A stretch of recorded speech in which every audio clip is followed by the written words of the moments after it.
The 6-bit CSV import uses comma-separated values to determine which fields to add or update when importing.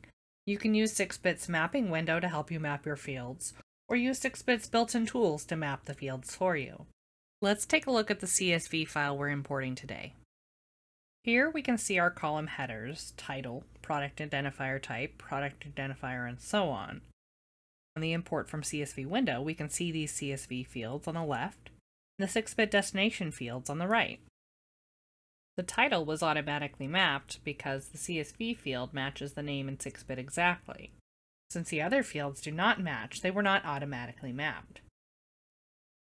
In this situation, we can map them manually by dragging and dropping the CSV fields to the corresponding destination fields.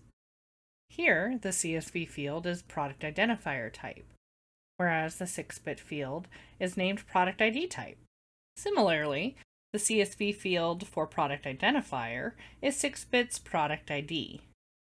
The price would be fixed price eBay, since that is what we are selling the item for. Some fields are specific to the different destination categories. We can click through the various tabs on the top of the window. So far, we've only been mapping fields on the Item tab. The field quality on our CSV file is meant to be the eBay condition field, which is found under the eBay tab. Our shipping and payment presets and the eBay category are also defined under the eBay tab. And go ahead and drag these CSV fields to the correct destination. Stock in our CSV references the quantity of items. Let's switch to the Purchase tab and map stock to quantity. On the Pictures tab, I can define the path as the picture's location. Here we have another CSV of items with the same headers for each field. It would mean a lot of extra work if we had to map those fields each time we imported a CSV. 6-bit allows you to save your mapping format to a map file that can be used later. Now that we have mapped all of the fields, we can click the Save button and save our mapping. We'll save this as Mapping 1. Since we are adding items, we'll check the Add Records option and click OK to start the import. The items were successfully imported, and we can see all of the fields from our CSV. Now we can import our other file with the same columns, but this time we will use our map file to quickly map the fields on the import window. We can see that none of the fields have been auto-mapped except the title again.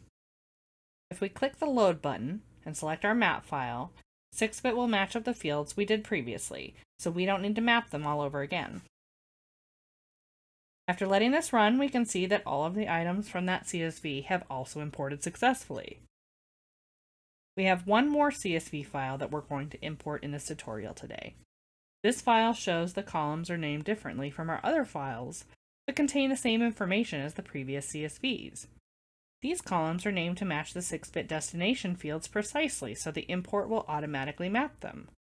Selecting Import and selecting our new file with the matching CSV fields, we can see that all of the fields were automatically mapped.